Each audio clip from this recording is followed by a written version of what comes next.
Hello, I'm Haz Delgado. And I'm Cholo Baggins. And together, we are a special Halloween episode of Un Poquito Podcast.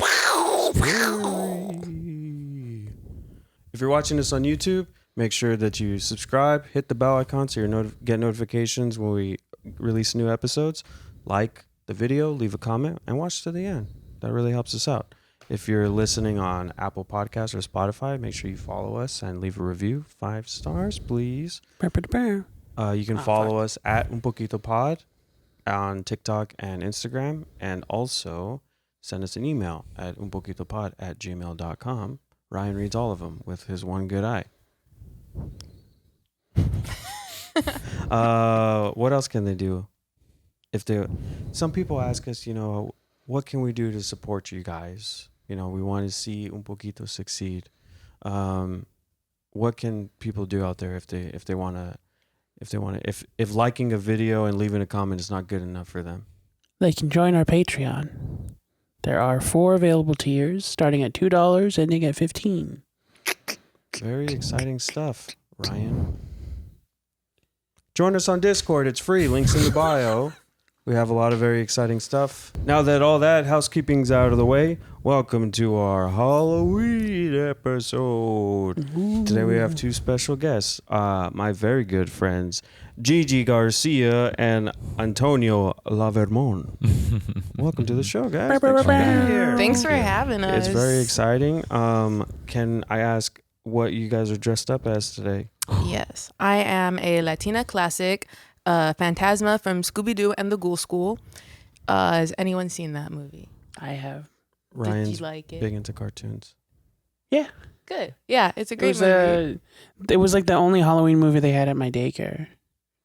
Nice. So they played it every Halloween. It's a classic. It's almost a fever dream. And it's the best Scooby-Doo. Also, Scooby-Doo is very spooky, so I feel like it's also like kind of a Latino show.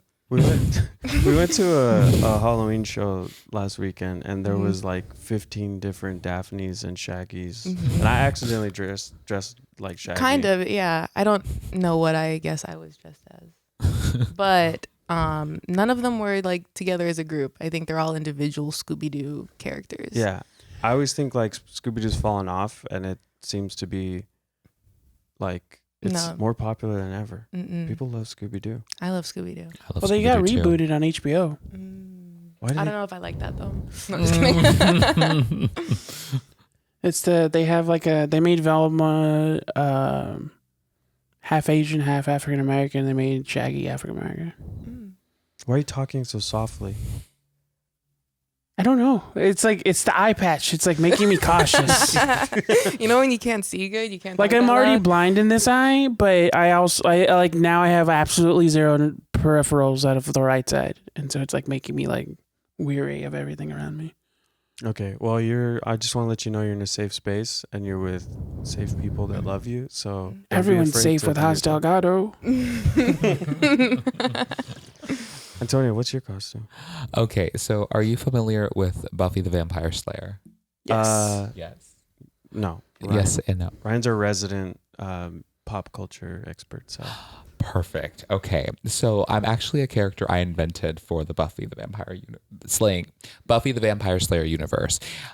Character's name is Cassandrius. Cassandrius? Cassandrius, like Cassandrius. I believe it. Yeah, Cassandrius, who is a vampire slaying demigod.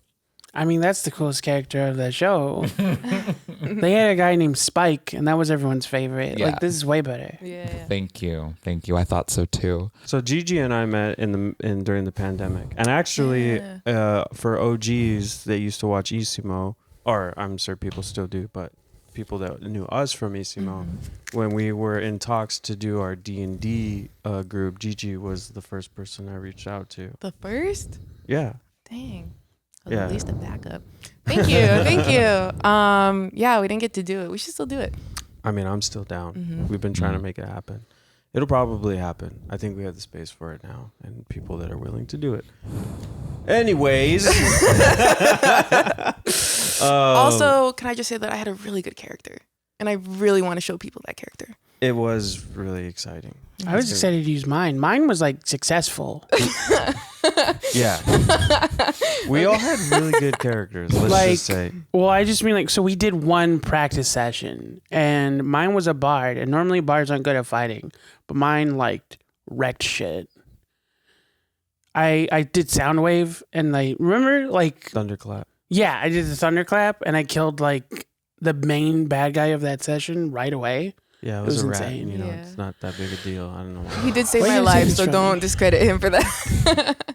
Yeah, and I was like, I had this character all built to be like really effective, and then everybody just would not get out of my way, so I couldn't do any of my moves. And so I just hanging out on the side the whole time, which, you know, I had fun. It was a fun time. It was fun. Those 2 times we did it. Those, yeah. But the reason that I had reached out to you was because you actually, so Ryan and I do stand up. We met through TikTok, and you were doing sketch at the time. I was doing sketch at the Pack Theater. I don't know if you guys have ever been there. I was on a house team called Pageant. RIP, we broke up, but Pageant lives on YouTube if you want to watch any of their videos. But yeah, I got most of my start in comedy doing sketch in college on like a sketch team or a sketch improv team, and then transferred over to the theater afterwards. And I mean, it was a great time. I don't know if you guys have ever done sketch yourselves, but it's like, I was gonna say it's like writing little sketches, but that's what it is. It's great. If you have a short attention span, it's one of the best forms of media to consume. Ryan's been writing a lot of sketches, but we Yeah. haven't had the opportunity to like be part of a sketch group. Yeah, like the closest thing is like once in a while I'll get high and do like a really stupid TikTok sketch. Like the last one I did was these 2 dudes are, the idea is that they're at work, they're in an office and they're talking and someone's like, "Did you hear about Frank? Yeah, I heard his wife left him. He's going really crazy about it. Yeah, I heard he started getting plastic surgery. I heard he got a metal coil wrapped around his spine." And then the other guy's like, "Well, why would he do that?" And it cuts. And he's like, "Hold on, here he comes." And then you can just hear like slinking and him like through tears going, Slinking. "Everybody loves a slinky." He just wants people to love him. Oh. But nobody got it. Oh. I was very high when I did it. No, I love writing sketch comedy high because everyone's watching sketch comedy. Everyone who's watching sketch comedy is high. Yeah. I don't think anyone soberly watches sketch comedy. That's so, why I don't watch sketch comedy, because I can't smoke weed. Does it make you nervous? Yeah, I get panic attacks. Yeah. That's right. Scary. Ooh, Scary. Halloween panic. That'd be. I'm just like thinking of like an introvert haunted house where it's just like having to interact with people in a regular normal setting. Yes. Where did your fucking eye patch go? What are you talking about? You fucking with me right now? I'm trying to remember how stuck out. I'm like, fuck. So what's been your experience in like LA comedy? Because you're fairly newer. Like you started right the year before everything shut down. Yeah. I graduated college in 2017, and then like that summer I started taking classes at the PAC, and then I auditioned for it to be on a house team, and then I made on a house team. So a lot of it was sketch, and then I started doing stand up in between that. Just like, give me a second. Well, it's very different, obviously, the two of them. I feel like with sketch is cool because you're working on a team and you're working with so many funny people, especially like the people I got to meet because of it, that they like coordinated and put us on a team. I met some of my best friends because we got placed on a team and we all wrote like similar stupid jokes. Also, if you're performing on stage with other people, you can like make eye contact with your homies, and I think that's beautiful. So sketch was fun. It's more of a group effort. Stand up, I feel, was completely different, but also exciting. In both realms, you get to write and perform your work, which I feel like is really cool to be able to write for yourself and perform for yourself. So then people are seeing like, oh, that's all you. That is like everything you're doing, all up in your business. But very different scenes for sure. I feel like the crowds for sketch are very different than the crowds for stand up. Like I feel like the crowds for sketch are very much like comedy nerds. Like they're like, I've been watching like Comedy Central, Whitest Kids You Know, like Joe Schmo Show. Is that what it's called? Is it? I don't know. I think you should I feel like leave that's something you SNL. should- Like they've been like it's like a whole realm, and then stand up is usually like drunk people at a bar. Yeah, that's true. Mm. Yeah, I feel like sketch crowds are a lot more respectful, Mhm. and they usually give it up a lot more. Yeah, the laughs I got during sketch really built my ego up, and then and then I started doing stand up, and it was humbling. Yeah, they do not want to laugh at you ever. Mm-mm, mm-mm. But I feel like people watching sketch, like they want to be doing sketch. They're almost like. Also, it's a much smaller space. I'm only familiar with the one space, so I guess it depends on when you're performing. But when you have like a small, they called it the pack theater. They would pack us in, and it's if one person laughs, it's just like a giggle train among the whole theater. So it was always really rewarding doing a show there. Not so much with stand up, but both are completely different, and I feel like I don't know, really help cultivate yourself as a writer and a performer. So both are cool. Mm. How did you and Antonio meet? Because you introduced me to Antonio when we did that photo shoot. Was it was Yeah. that the first time we met? I think we actually met at a gathering. I think there was a Yes. gathering before. Right. Yeah. We were gonna do the photo shoot, but it was for your birthday, wasn't it? I think we did it after my birthday. Did you guys meet at my birthday? No, we this met was at at somebody's house. It was at Jesse and Harry's. Jesse and Harry. Yeah. Yeah. It was at their place. Shout I also out. met yeah. Shout out, hey. Hey. Yeah, it was there. Oh, okay. It was there. And then we had the photo shoot a few months after. Right. A couple months. Yeah, I just remember you're like, oh, I really want you to meet Antonio, and then we met, and he just like had like big sunglasses and like 15 scarves and like a bunch of necklaces. I mean, it was like a dress up party. Yeah. perfect. But also, I feel like you'd wear that anyway. Yeah, I know. That's just casual attire. Antonio was actually the first friend I made when I moved down to SoCal. Oh yeah. Mm-hmm. I moved down here after high school to go to Cal State Long Beach for film and television, and we was living in the dorms. And Antonio was living in the same dorm, or in the same, not the same dorm. It wasn't co-ed, sorry. But he was living on the same hall, like on the same floor. Right. And I think it was like the first like move-in day. We're all like 18 and scared and like calling our parents. And Antonio was just like banging on everyone's doors, like, "Hey, can I come in?" And I remember you knocked on our door, and it was me and my roommate, and I knew her from high school, so we were like, do we make friends or not? And we opened the door, and you asked to come in, and we let you in, and you sat on our floor, and then you like a trail of students followed Antonio into our door. Like, I thought it was just you, and then he had like the whole floor, and he was like, "I just think we should all like get to know each other." And it was a good call. It was nice. In retrospect, I need to advise that wasn't me violating any boundaries that I didn't know. I was just trying to cultivate a space of familiarity and, just trying to chill. And and again, in hindsight, I'm like, maybe I should have said, "Hey, look, there's like a whole classroom worth of people on like right behind me. Is it okay if they join?" No. But yeah, I was just very intentional about making sure that we were all going to like at least know each other in some way. It was great. I mean, we've kept hanging out since then. Yeah. How do you think it was effective? Like, was your dorm like all like copacetic for the rest of the year? Yeah. Or like, you didn't I have wouldn't any attribute that to just my own actions, but I would say that I can't say that I didn't try to contribute to the effort. I've like every time that we move somewhere, because we used to move around a lot as kids, and like I never once spoke to any of my neighbors. Mm. Yeah. You should like bring them cookies sometime. Say what's up. I had thought about it when I moved into this place. When I was staying in Filipino town in LA, and I had thought about it, but then there was like this guy that came and was like giving us free fruit, but he just kept trying to talk to my roommate because my roommate was a girl. And so I was like, we found out he didn't even live there, and I was like, all right, I don't know about it.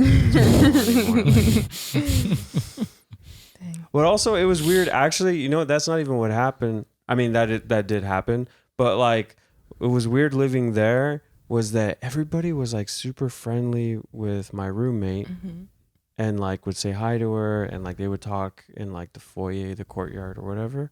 And whenever I would come downstairs, I'd be like, hey, good morning. And then people would just be like, and then like keep walking. So I don't know. I don't know if I give vibes of like I'm unapproachable or something. No, I think a majority of people are just stank. Yeah. The fellowship of one. Also, maybe they just like girls. More like solo baggins. Yeah. Solo bag. I lucked out with my current neighbor. We share a porch together, and she is this like really cool, older, like probably in her mid-60s woman. Just kicked her husband out. If she's listening, I didn't say that. And we just sit on our front porch, and she'll offer me a smoke, not a cigarette, like a weed smoke. And it's like, weed's expensive. So I'm never going to say no to that. And she's cool. Hell yeah. Give it up for Jody. Jody. Shout out Jody. Jody. I love you, Jody. You guys have any scary stories? Oh, scary. How do you feel about Halloween? I mean, you're all dressed up. Oh. Really. Like, how do you feel about Halloween? I hate dressing up. I hate talking about it. It's cool. I didn't think about that. As soon as I asked it, I was like, you have much better costumes than I do. So. You should have asked us that like a week ago before we did this. That's hella funny. Oh, I fuck with it. I love Halloween. I think it's really cool to be able to dress up, hang out with friends, eat candy. And then when it bleeds into like Dia de los Muertos too, it's like that's even cooler. I know they're separate, but Halloween is like Latinos' time to shine. I feel like yeah. I feel like my mom is not the most passionate of people, but she fucking loves Halloween. Like she goes all out. Like that's the only time I remember seeing her happy as a kid. Just kidding. There's more. But she like just that scene in Joker, like coming down the stairs. Hey. Like she would go all out. Like she would, once it hits November 1st, which I feel like I should preface is my brother's birthday, like her firstborn's birthday. She will like immediately just like, yeah, I know it's your day, but I got to start planning for next year. So it ran big in our household. But did you guys do like haunted houses or? Yeah, from time to time. Yeah. Mm-hmm. What do you feel about Halloween? Well, oh, okay. I love Halloween. You know, I think at this point, it's pretty much just kind of like, what do I want to be? Let me just do it. But you know, like today, I'm like a character that I invented. I think, you know, being an LGBTQ person, I think Halloween is definitely a day that definitely encourages like this sort of creative and sort of spiritual freedom. Mm-hmm. And I feel like, you know, while we can just do this on any other sort of day, you know, it's about, you know, reclamation as well. And I think Halloween really lends itself to that. Mm-hmm. So I love Halloween just for that alone. And especially seeing like, you know, young kids out there who are exploring their identities or like trying to like figure out who they are. Just, I remember being in those shoes, and it's cool to see now, you know, how people just sort of champion that journey. And I think Halloween again lends itself to that. So yeah, Halloween's for the gay kids now. Yeah, pretty much it's for the gays. Yeah, the gay kids. The gay kids. Actually, okay, so just to like clarify, you are Afro-Latino. Yeah. How do you identify? Oh my gosh, my identity is so yeah. I identify as wait, let me start over. Okay. I identify as a queer / LGBTQ Afro-Latino, like, and so many other things. So I'll just say, yeah. So I identify as queer. I identify as Black. I identify as Latino. I identify as able-bodied, and yeah, see, it's just gonna go on and on. I mean, no, that's good. Well, it's because I never know. I know like with like Afro Latinos and Black, like there's always like there's a whole other path, like a whole other like paths to navigate with like your identity as a Latino. because some people are straight up like Afro Latino is something different than like being black and Latino and like. So what is your experience with that? Like, oh yeah, I mean, so personally, you know, me becoming fully comfortable with that side of myself has taken, you know, a long time to sort of like step in and champion it the way that I do now. You know, because growing up, I mean, you're absolutely right. It was always a game of where am I going to be accepted? You know, there were certain spaces that were very welcoming and warm and invitational, while others were a little bit more not as warm, not as pleasant. But usually it revolved around, like this sort of mystery around the concept, right? Like, oh, is that like possible? Or is that like a thing? And it's like, well, yeah, if you look at the Caribbean, like, you know, but also it's like every person has such a complex, like unique story as well. And so for me, it's been about like the culture and the heritage and how that shows up in me. And I think, I mean, I could sit here for hours talking about that, but I'm not going to do that. I will say though, that when you're navigating those truths internally and then you're met with like this resistance externally, it creates this sort of, unique challenge and finding out, you know, and trying to identify those spaces in which you can be your most authentic self. And that's where I've found myself like navigating that sort of line my entire life, actually. And you're Puerto Rican? Cuban, right? Yeah, close. You were close. I always get the flags confused. Yeah, my grandfather was born in Cuba. Oh wow. Yeah, it's a long story, really, but I never met him, but I do speak Spanish, and it's so that's one of those things that like really has connected me to that side of myself, and I didn't really become very adept in it until I started learning to read and write in it, which came later in life. But I was exposed to it very young, and I feel like having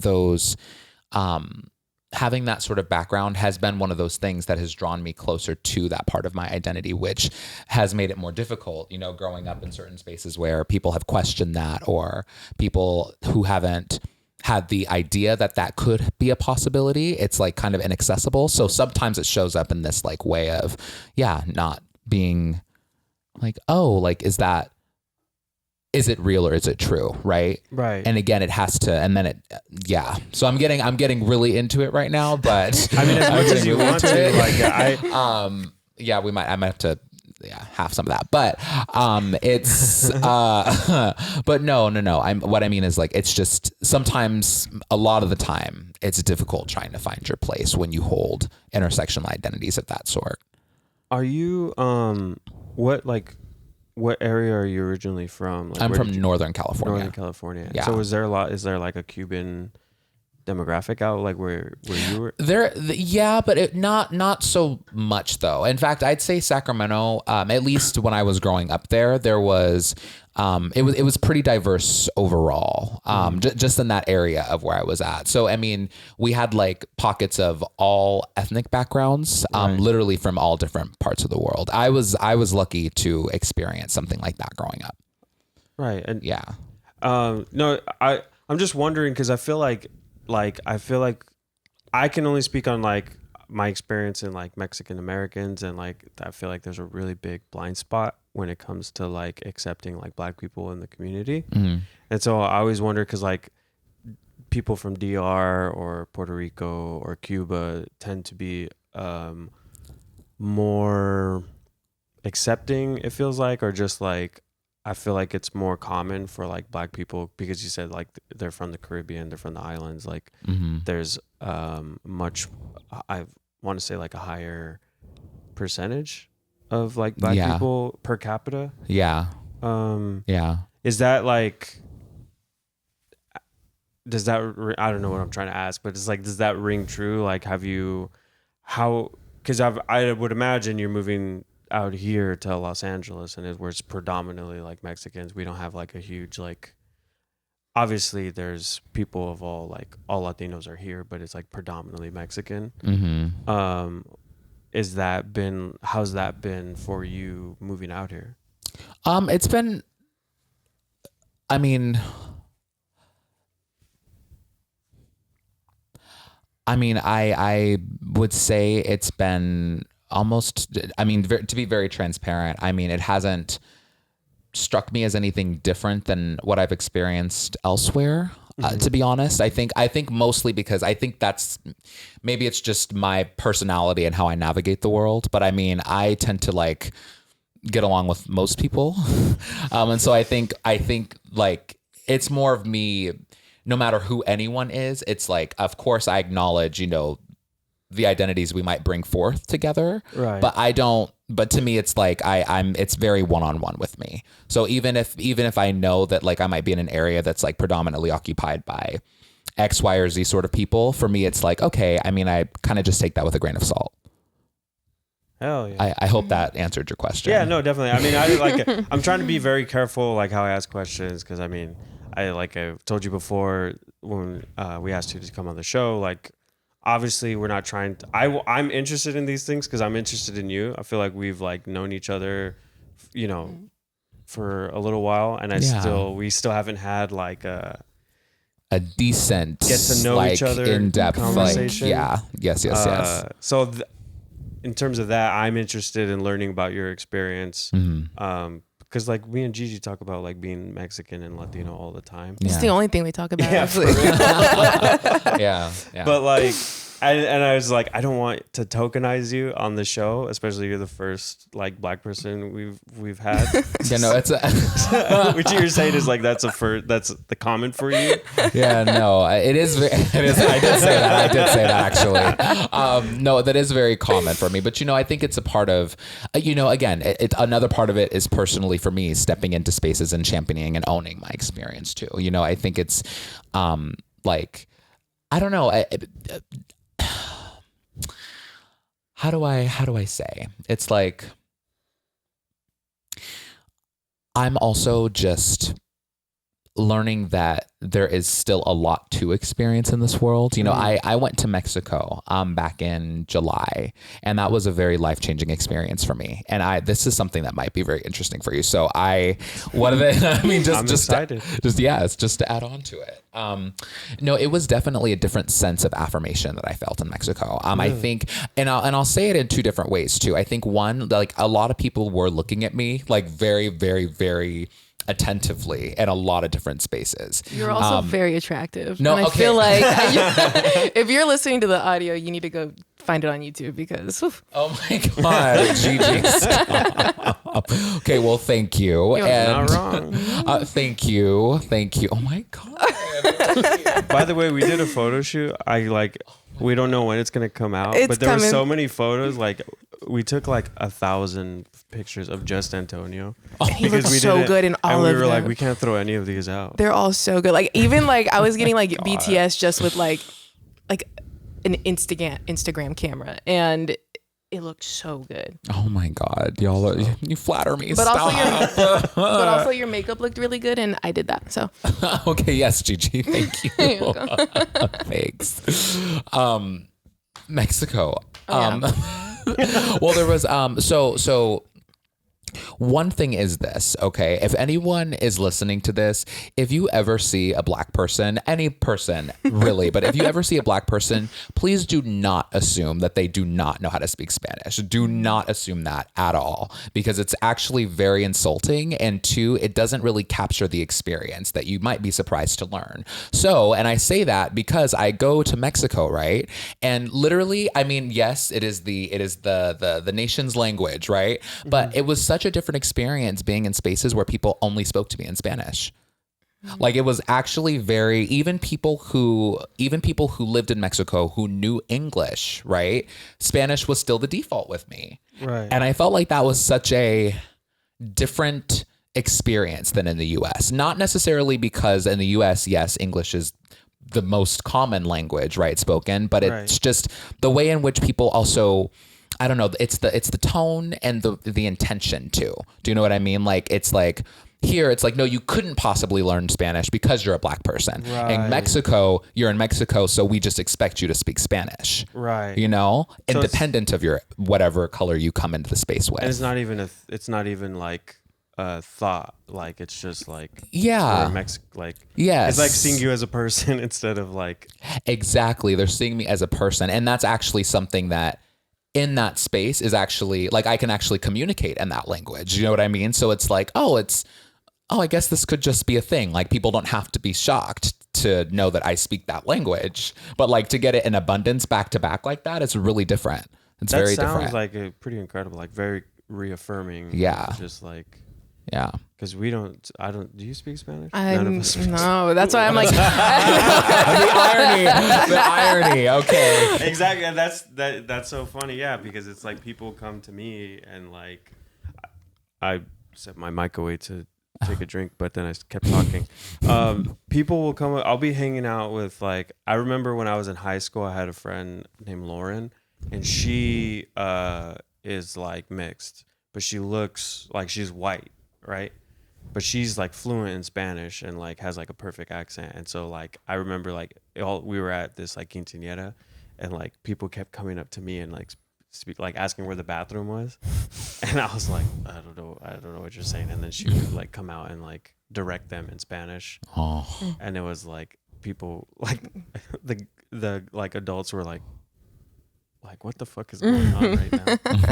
So yeah, it's I've had that experience before, like too, with like work. Like we've talked about it, like me and Ryan were like I got hired on a job because they assumed that I spoke Spanish, and then got upset at me that when they found out that I didn't.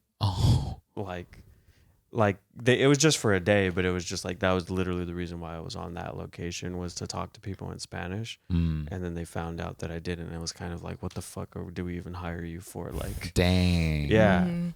So that's the thing that's so crazy about like the Spanish language and its ties to like Latin identity. And it's like, obviously I know it's like crucial, but at the same time, I think I don't ever want to speak for people in Latin America or speak for all Latinos.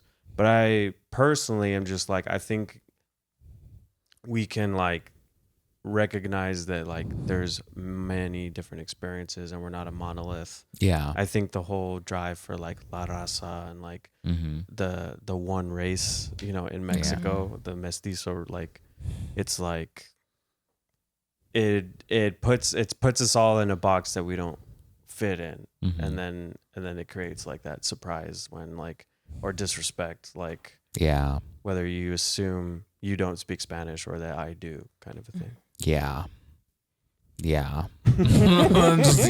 Antonio is very humbling because I'm learning Spanish. I have a very big Duolingo streak, which I'm very proud of. How many days have you been? What's your streak so far? Counting today. Sorry. Today is actually my 666th day. Ooh, spooky. Halloween. I didn't plan that. It's the 666th day today, which I need to do it before midnight. So we gotta hurry up. But so because of that, I'll get really confident. Like I can speak Spanish. I can say a sentence. I can say a couple sentences. And then I'll tell Antonio, like, can you speak with me in Spanish? Like we'll send audio messages to each other through text and like just in Spanish, and he'll go okay, and he'll do it, and then I'm like, actually that was really fast, and como se dice, slow down, and maybe use some English, please. But I'm learning. Hell yeah. I mean, I have not done my lessons in a long time, but I feel like if I learn Spanish, it's going to ruin half of my material. So I think I'm just holding out so that I could keep telling these jokes. Yeah. It's only funny because you're a no sabo kid. Ryan, do you have any questions? Let me see. Dungeon Geo asks. Shout out Dungeon Geo. Sorry. Geo is our dungeon master. Oh, speaking of, he was the dungeon master during our short-lived D&D sessions. If you could buy any costume, no matter the price, like if you could afford any costume you wanted, what would you choose? Ryan, would you get a lightsaber in your costume? I'd get a lightsaber regardless. That's just that's for personal use. I like building costumes. This whole thing cost like $20. Yeah. What costume would you get? Honestly, I just spend like $100 on crafting supplies. I like building costumes. Ryan's like come up with some pretty... I'm working on one this year that I've mentioned in the Discord, but hopefully it'll be a surprise. What's your favorite costume you've done so you've had some pretty good ones. I lost all the photos for it because they were on a phone that I did not save to the cloud, and then I got a new phone and they all got deleted. But I had spent 2 days building a robot suit out of cardboard. And I stole because he gave me permission, but he didn't know how much I was going to use. I stole my brother's chrome spray paint and colored a box like this big. And then I built a head out of it, and I used a hat that I already wore to make the shape, or to measure the shape of the box I would need. I built a hat, a helmet, a bit antennae. I put buttons on it, and then I would walk around grocery stores, and if you press the button, I'd make a random sound effect. And I made $5 from that. It was really fun. I even made giant robot hands. I just spray painted styrofoam and then attached them to gloves, but they functioned. I could use my regular hands and it would look like a giant robot hand. The only issue was that I did not make armholes because I didn't think I needed them, because I just put straps on the top of the box and it hung like overalls.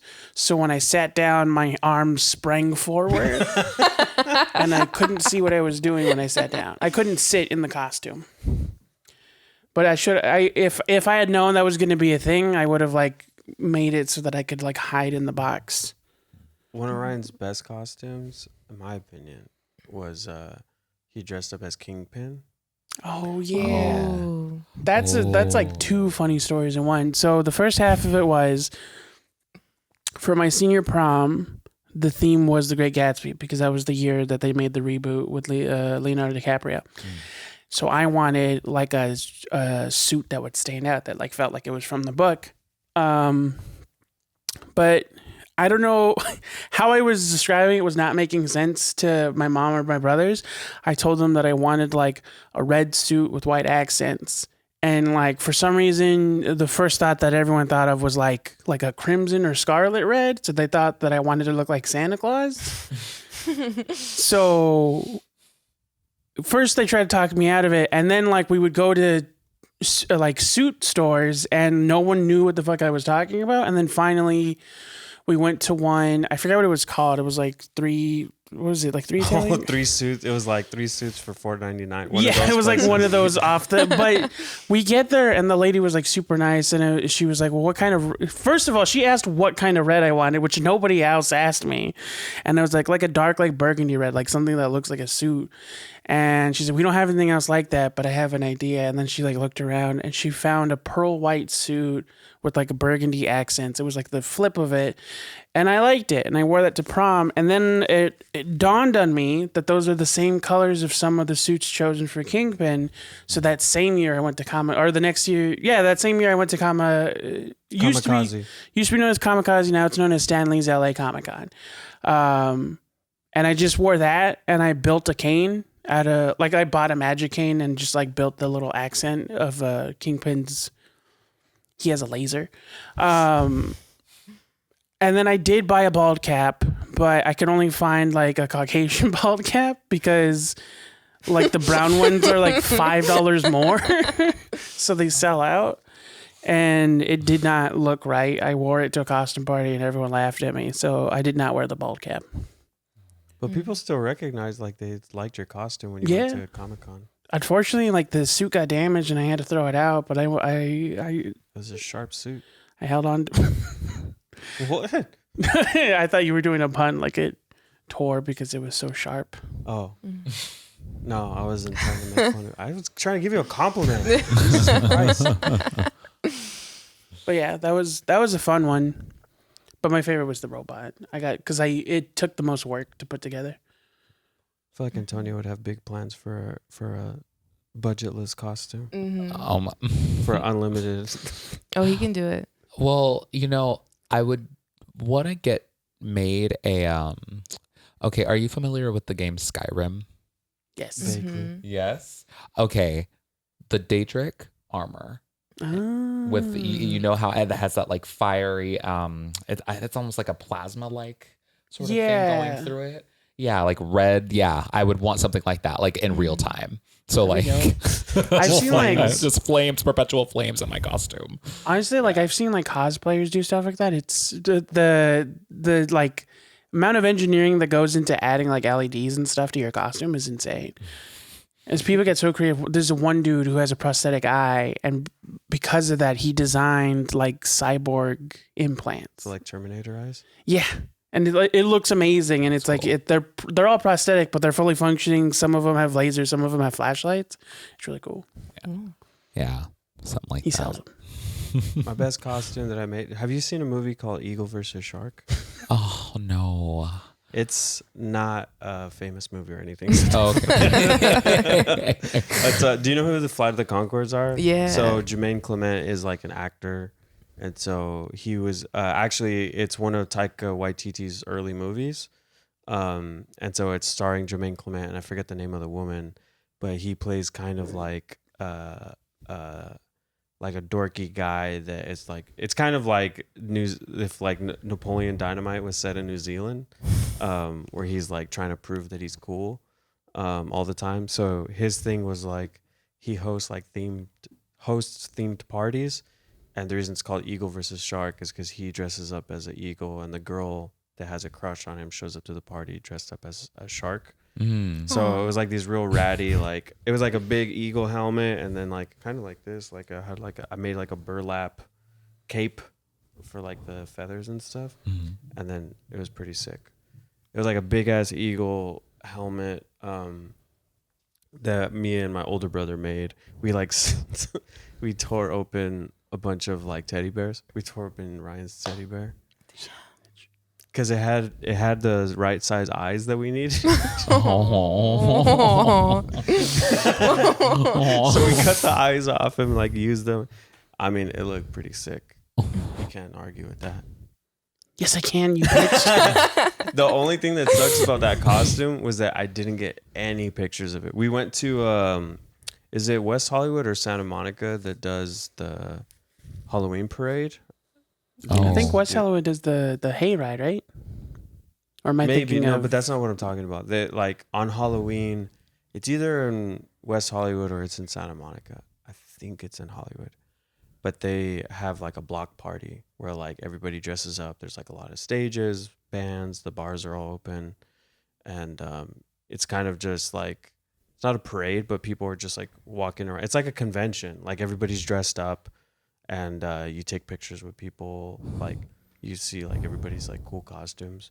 And so like everybody was asking to take a picture with me, and I didn't get any pictures of the costume. Wow. Damn. Someone out there has one. Yeah, I know. If anyone took a picture with a giant fucking bird, tag us in the comments. Whoa. Burp. One of my oh my gosh, no, I don't. This is just kitchen table talk. No, my grandma used to do that. After she burped, she would be like, burp. Literally, I think she still does that. My mom's mom, yeah. Love you, grandma, but it's the truth. Like she'll just be like, burp. Like you just reminded me of her. That was so cute. Okay, I'm like, oh, sorry. Back on track. Grandma now. Oh. soulmates. Yeah. Soulmates. So That's not what I was suggesting. Oh, it's not. What's like your guys' favorite costume? Like past costumes that you... One of Bought and put my together. favorite ones I put together, it was a couple years ago. And have you guys seen Over the Garden Wall? Yes.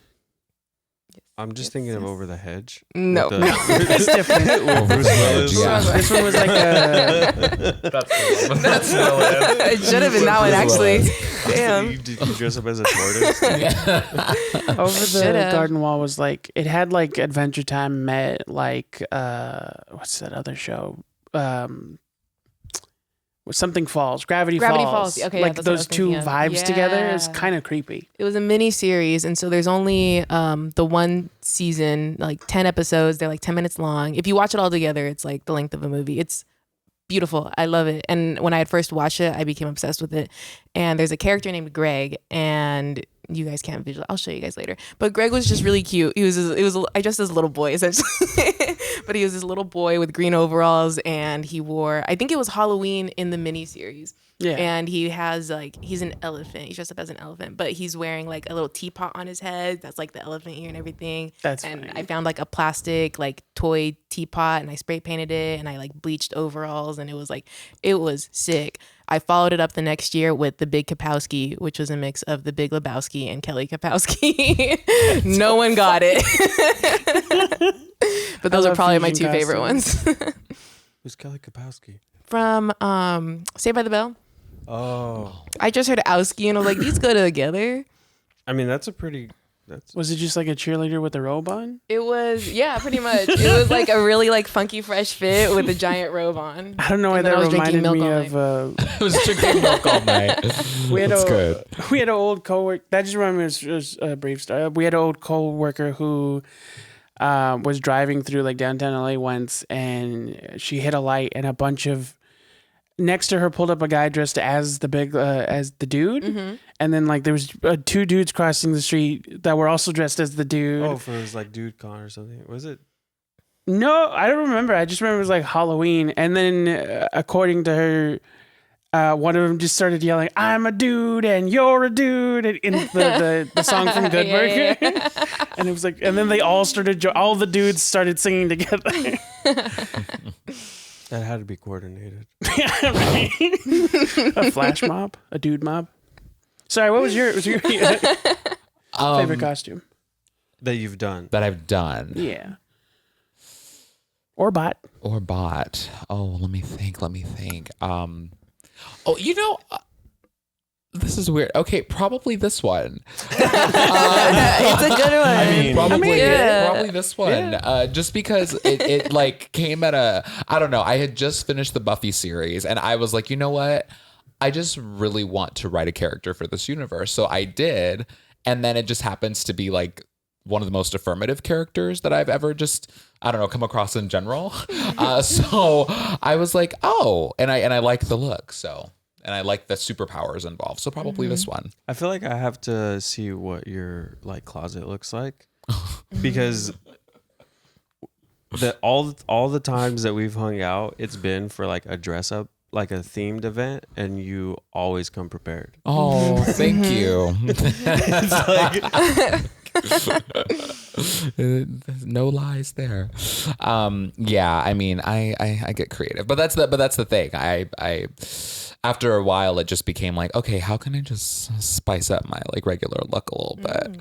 You know, I wouldn't go to work like this. I mean, I would, but I mean, how many things like what would you start like removing for it to be acceptable for you to like go to work like that? Oh, we're moving. Or like, would you just go straight up like with everything?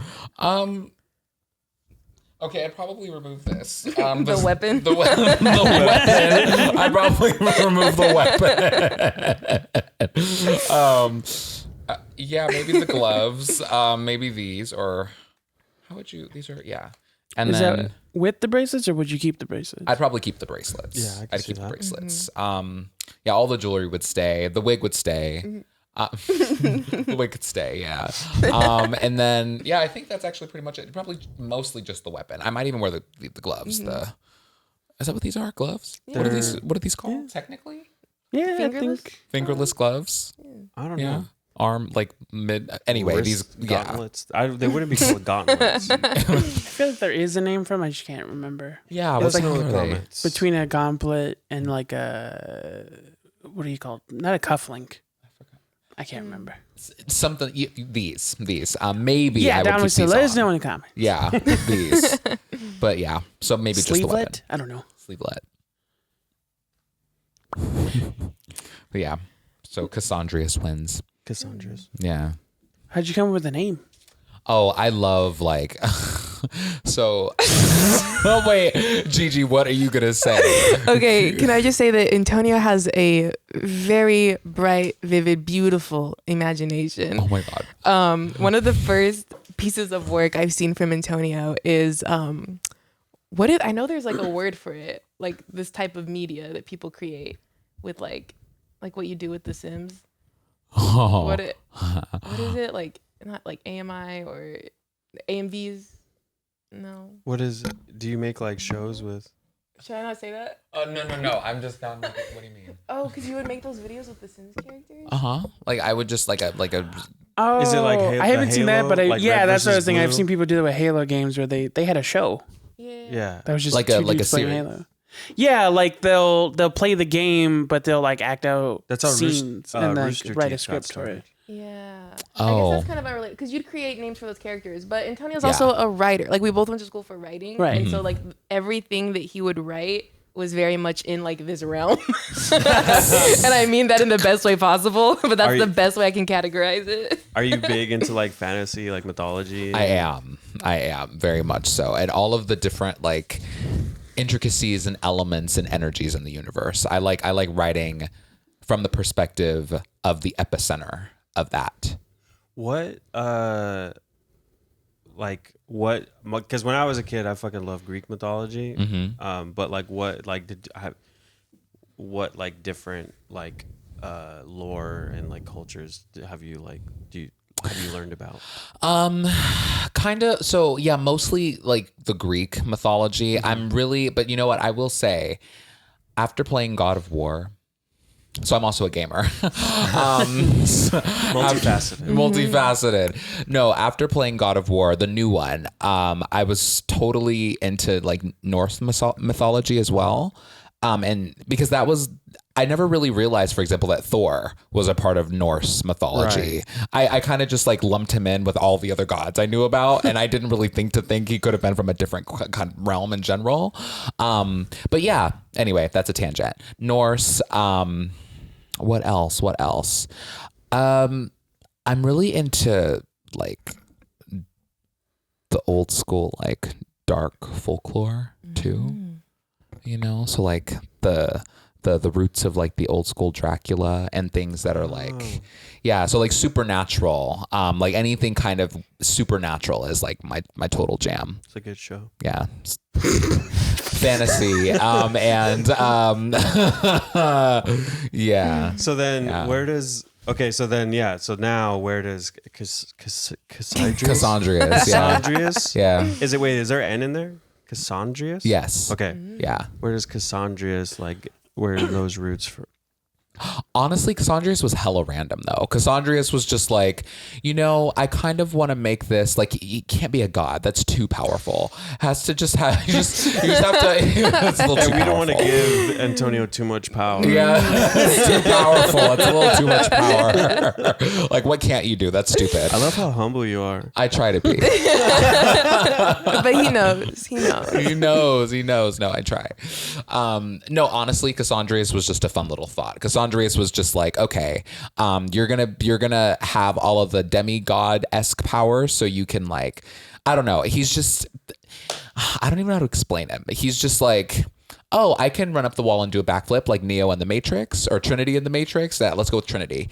Or I can freaking, you know, jump over this 500-foot building like Kate Beckinsale in Underworld. So a lot of jumping powers. Yeah, but also lots of like, like pristine, like supersonic hearing and like elevated eyesight. Like, so he has vampiric powers, but he's not a vampire. Oh, okay. I feel like I should include that Antonio is also a very devoted big fan of wrestling. I remember when we did the photo shoot, you and I were getting dressed. Antonio was the first one to be ready, and so he was walking around the studio, just like doing like the wrestler, like what is it called? The entrances? Yeah, like the entrance, and then you were doing like the backstage interview. Like, oh, Like, I don't know when you realize you get like, there's a world that you step into, and it's very fascinating to observe, but you're there. they're looking at me like, boy, you need to. No, I mean, it's such a world. I mean, but no, honestly, I grew up watching wrestling, and I took a break, for a long time, but I don't know, I recently got back into it over the last like couple years. It's just, I realized though, my relationship with it has changed. Now I'm not necessarily like, it's like, I watch it just to keep up with it, but I like know everything about it and all my expectations have been set. So it's really just like, is anyone free for a WrestleMania party? Because it'll be really fun.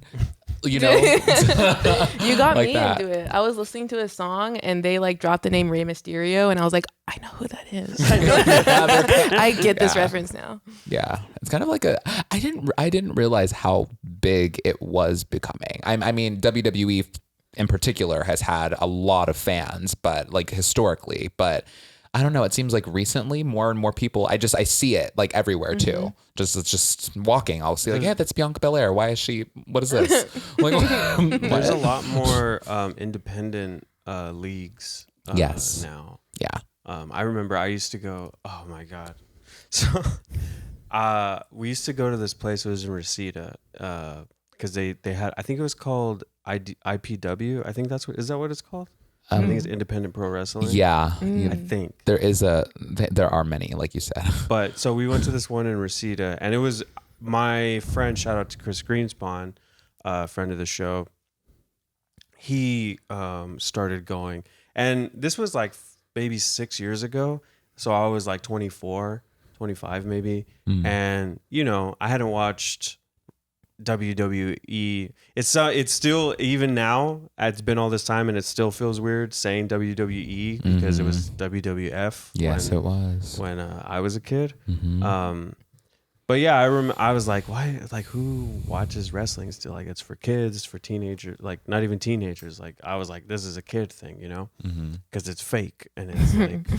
It's and fake? So, whoops. Spoiler alert. They do get injured. Okay, but go They ahead. do get injured. But so he started taking, and honestly, I mean, I'm sure that like seeing like being at an actual like WWE or like the AEW or whatever, like Yeah. those ones are probably super tight with like all the pyrotechnics and like the big extravagant shows. But going to like a small independent show was so cool because it's literally in like, if you've ever been to like a Vets Hall, like it was in a VFW and they put up this big wrestling ring and you have to like, the wrestlers will throw each other out of the ring. And so everybody has to like move their chairs and like get out of the way. And so it's very gritty and like interactive. So I was like, holy shit, this is so much fun. I fucking love this. So we kept going. And what we found out was the best thing to do if you wanted to drink was to get a pitcher instead of a cup. So like you could get a cup of beer, but then it's so hard to get through because it's packed so tightly. I don't want to sound any fire alarms, but it's hard to navigate through there. So you would get a pitcher and just drink the pitcher for yourself throughout the whole night. That way you wouldn't have to get up. So one time I went with them and we got pitchers and I was drinking and every single match was just like two white dudes.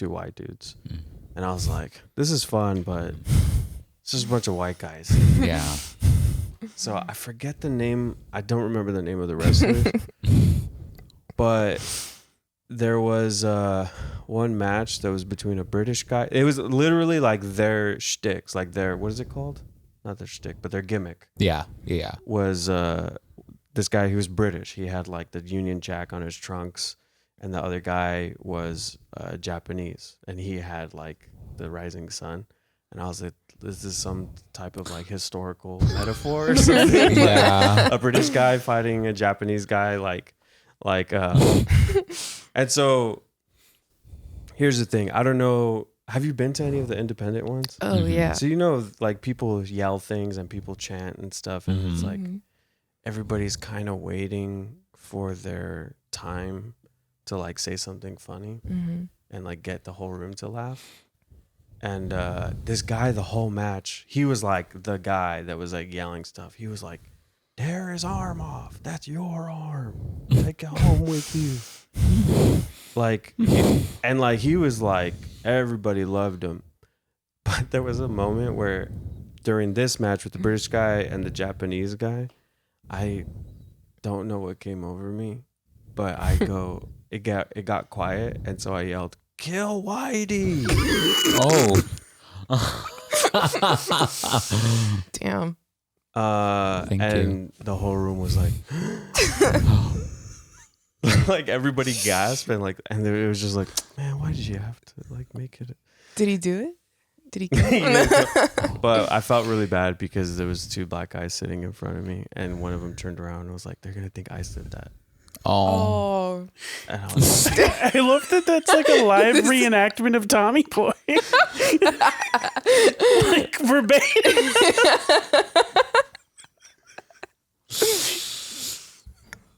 anyways, we'll cut this out. We'll cut this out. Okay. I just thought it was funny that all of these white people were like, How dare you? Yeah. Dear. And they're like killing each other. yeah, like I know. you I know. literally yelling about killing each other and tearing people's limbs off and like saying stuff. But for like, I guess what was funny was that they're like throat clutching, because I just thought it was funny, but maybe I shouldn't have said that. I think it's thought if it it was was funny. dead silent and all you hear is "kill Whitey," and I'd probably laugh. Maybe not cut that out. Did you fall on a coffee table and it broke? Because that would have sold the joke. Yeah. What? Gotcha. I'm gonna do that again. I said, did you fall on a coffee table and then it just broke under your weight? Because that would have really sold the joke. I don't know. We had to be there. Did I do something wrong? No, No. we get it. No. I just Did love. I say something? Was that wrong of me? Should I not have said that? It sounds more like an observation.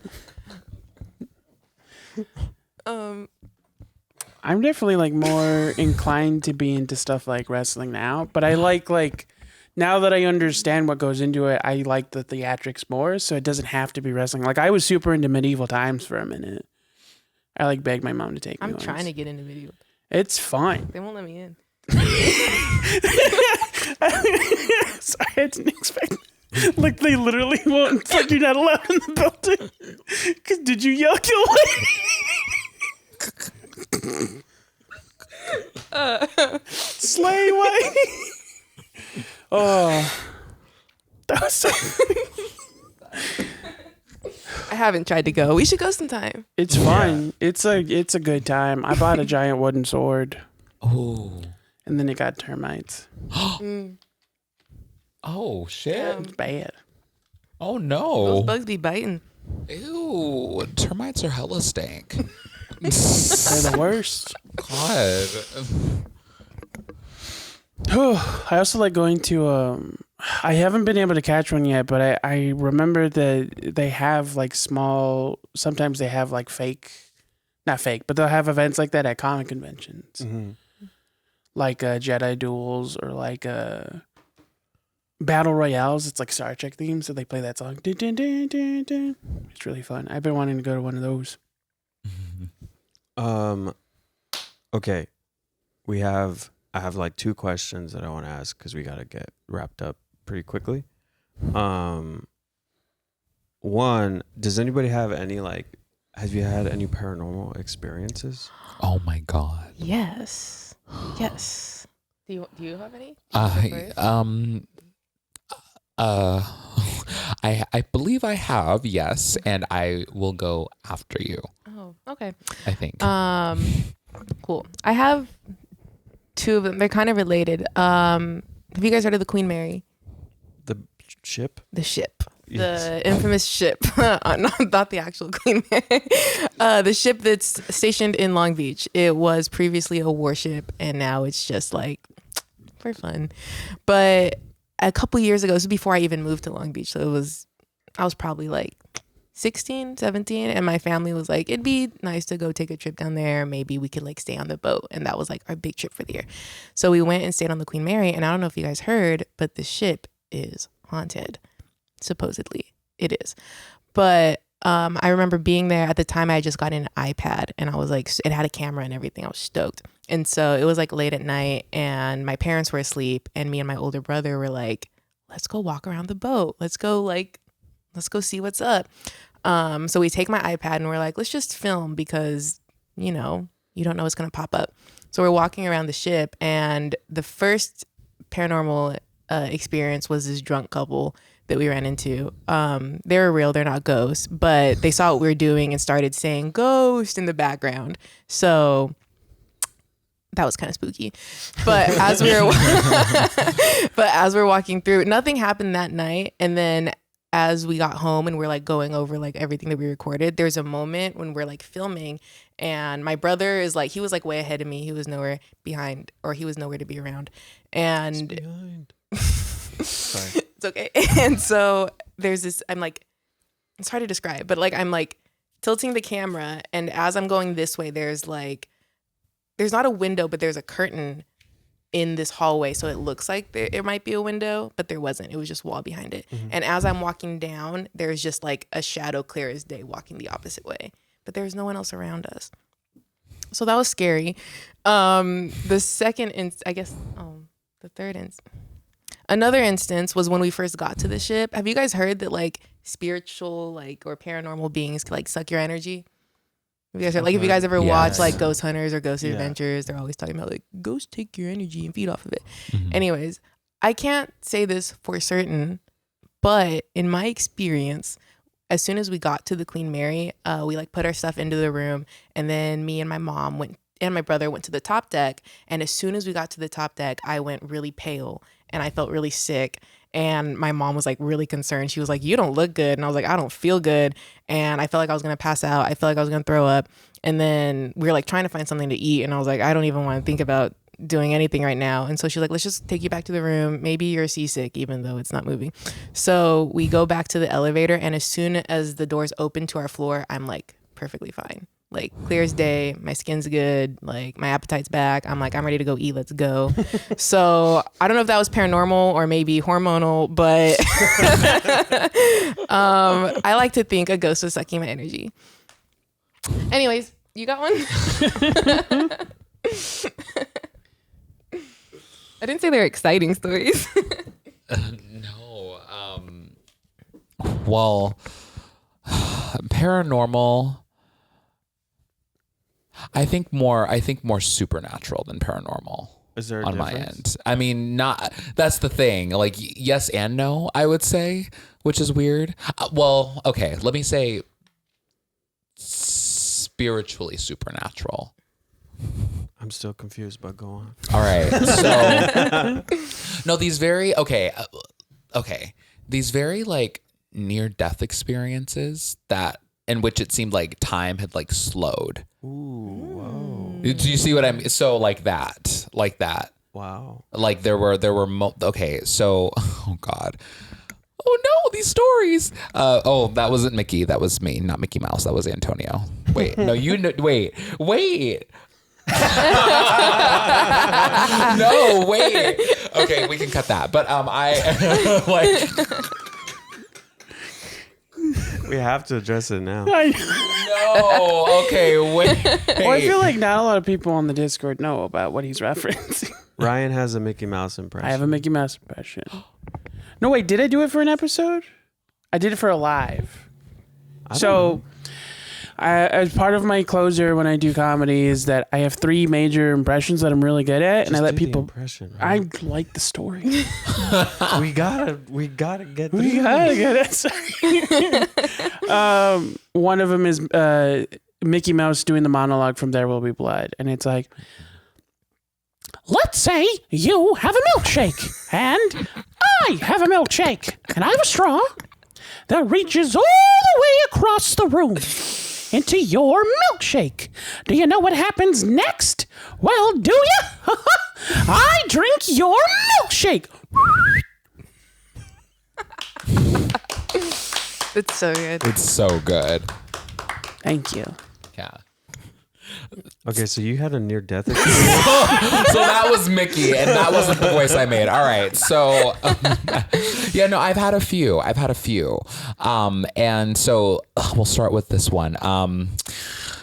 Let's go in order. So when I was, So when I was really young, I was back when I was a kid, I was like in a lot of sports. One of the first sports I ever played was baseball. I did that for a long time. One day I was at practice, and I don't know if y'all are familiar with like the it's like the pitching. It's like a pitching machine, and like you put a ball, like it's like two wheels, and they're going really really fast, and you just put a ball in there and it pitches it at you. Yeah. So we had that machine. We had that machine, and one day I was at first base. I think it was at first base. And I'm like, oh, hey, look, there's a ball. And it was next to the person that was, I think it was my coach who was putting the balls in the pitching machine, right? Mm-hmm. There was one next to him, but I didn't want to say anything because he was like so into it and he got like mad at everything. So I'm like, okay, you know what? It's right there. I can just run and get it really fast. So I'm like, okay, let me go. So he puts a ball in, and the batter actually ends up hitting the ball like right at me, like where I ended up walking to go pick up the ball next to the coach. But here's the thing. It went so fast, y'all, but for some ethereal reason, I was able to dodge that ball. And it was coming like at me. It was so fast, but I was like, oh, and it like missed me. And my coach was like, son, you have been touched by an angel. That's what that experience was. So that was one experience. Did you like sense it? Like, did you like see it like coming at you all slow? It was like it happened in slow motion almost. Yeah. You are Trinity. Yeah. But it was like it was in a way that was so, maybe I am Trinity. Maybe I am. I like how, it's not Neo, my name, or Morpheus, the only black guy in there. Trinity. Trinity is who I am. That's my identity for real. But no, that was one of the experiences in my life where I would say, it was definitely like a spiritually supernatural moment for sure. Because I felt like very attuned to the energy that was present, but also it felt like, oh, maybe there is something or someone looking after me, which I would put in the realm of the paranormal. I've had a similar experience to that. I remember one time I was driving pretty late at night, but it wasn't too late. It was like 11. I was driving to a friend's house, and there was this intersection off of, it was Vineland and Merced. That's where it was. So I was waiting for the light to change. I was at the red, and when it changed, it sounds silly, but there was like, for some reason, I was like, I watched it change green, and for some reason I was like, don't go yet. And then like literally like 3 seconds later, a car going like 200 miles per hour, like sped, like ran the red light. Yikes. And I was like, if I would have gone when it turned green, like the timing of it, I would have exactly hit that car. That's like perfect timing. So I was like, I don't know what it was, because it was like I saw it change and I just sat there, and there was like something that was just like, just wait. Yeah. Wow. A man's intuition. Ooh. Yes. Mm-hmm. I thought of a spookier story. Could I say it instead? Can we go back and forth, because I have 3 more? So there's one more. There's one story that you told me before that I was hoping you would tell. Which about one? the light. What light? I don't want to give it. I'll just say it, and then if you remember, you could tell. But the light of that projector. Oh, okay. Oh my God, I told you that. Damn. Okay. So, this is paranormal, actually. So I was probably like 8 years old. I'm not gonna say a year. I'm not gonna age me, but I remember watching the news with my parents, and at the time there was like, instead of a string of crimes, there was like a string of the Virgin Mary popping up, like in images, like on toast, on walls, just like no one knew if someone was like projecting these images or what, but these images of like the Virgin Mary were showing up. And I remember like being a kid watching that with my parents, and like my parents are very religious, very Catholic, and my mom went like wishing that she would come visit us. And so I remember at the time I still prayed, and I remember praying like, you should come visit us, like come say hey. And it was probably like a couple of days later, I forgot about it. And then my mom calls me and my brother into her room, and she's like, I want to show you guys something, but I don't want you guys to get scared. It's like, this is really good. And we were like, okay. So she brings us into her room, and it's pitch black, and on like this, in between like the ceiling and the wall, there's just this light image of the Virgin Mary, essentially like the Virgin de Guadalupe. And like, we had no way to explain it. Like at first we thought like, are you just like joking us, but it was at a horrible angle. I don't think if my mom was projecting it, she would have picked a better angle. It was at a really weird angle because like the top half was on the ceiling and the second half was on like the wall. And there was like nothing in the room. There was no lights. There was no, like, it was nighttime. It was pitch black. There was no projections or reflections or anything. And it was in like the perfect shape of it. And I remember like we couldn't take a picture of it because if you took a picture and then it would flash and then you just didn't see anything. So we held like this like altar visitations with like our family just like coming through, just going to my parents' room. Like they're all like praying to it. They're all very religious. And slowly she just started to fade away. So like day by day it got like lighter and lighter until she just wasn't there anymore. And I remember thinking like, this is such a special moment. This is like, I don't know if like I had to do with it. My mom had to do with it. Maybe we like put our Catholic powers together and brought her here. And I remember telling my cousin at the time, who's a year older than me, like, yeah, I brought the Virgin Mary into our house. And like, without skipping a beat, she was like, you know, it could also be the devil in disguise. And I was like, wow. So I don't know if it was really her, but Virgin Mary, if you're watching, I still think about you. One time we saw this light in the sky and we like tried to find out where the source was. And it was me and my aunt and my cousins. And we found out that it was a grand opening for a Peter Piper pizza. So that was pretty sick too. Damn. Yeah, it could have been like a church opening. They're just trying to get. They're projecting stuff through the windows. This will get them. This will get those religious guys. Yeah. Anyways. I mean, that's pretty sick. Did you guys charge money? I mean, it was like God. Like, I guess we could. I mean, church monetizes. Give God what belongs to God. Give Caesar what belongs to Caesar. I mean, God gives unto his children. I never read the book. So, okay, so we like really gotta, because I know you have a heart out. Just real quick, you have a podcast, Antonio. I do.